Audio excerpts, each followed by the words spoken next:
Inference Plus Story Short Number 22, Series A. Nothing existed outside the narrow beam of the car's headlights. Beyond that, there was nothing but a seamless fabric of blackness.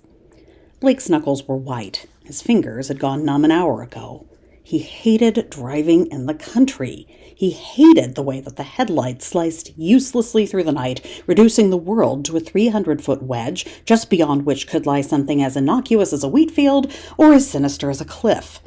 The thought made his foot move instinctively towards the brake. He had no idea what the speed limit was out here, but he was certain he was driving far below it.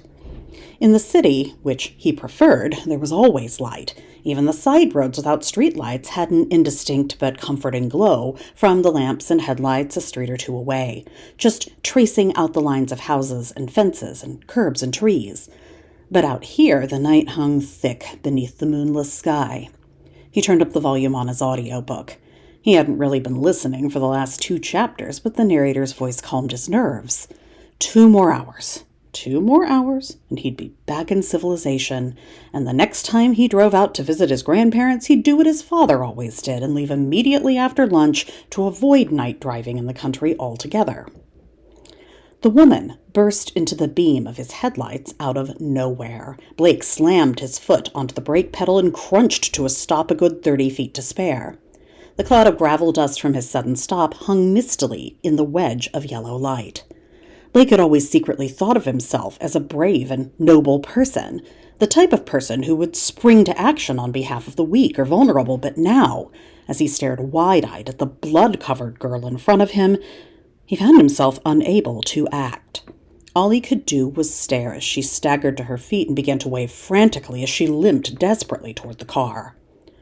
Heart pounding, he still could not move except for his left hand, which moved of its own accord towards the power door lock, making sure the car was sealed tight.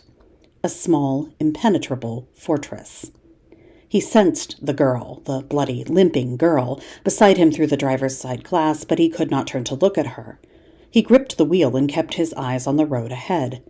He felt the vibration of her hands as they slapped frantically at the window. Still, he did not turn. Blake was afraid. He could admit that to himself. He'd watched enough crime shows to know how this would all play out. He would open the door, check over the bloody girl, only to find no cuts or bruises anywhere. He would cock his head, trying to sort out where the blood had come from, only to discover it was nothing but food coloring and corn syrup. Men would emerge from the sides of the road, expelled from the thick, black night. In their hands, bats or knives or even guns. And they would kill him while the girl, the conniving girl, laughed and rummaged through his wallet. They would leave him in a field and he would be dead, and that would be all. "Help me! Help me! Help me! Oh, God, help me!" Pounding, pounding, pounding, pounding, pounding. Blake's right foot slid from the brake pedal to the gas and pressed down, and the girl was crying, her hand squeaking against the driver's side glass as he pulled away. It left a pink-red smear behind, like the trail of a comet. In the rearview mirror, the taillights bathed her in red for a moment before she was once again swallowed by the night. His foot hovered for a moment over the brake, then moved decisively right again onto the accelerator. He was not a bad person. Not a bad person, not a bad person. He was smart, too smart to fall for such a dirty trick. Blake turned up the audiobook and did not look back again.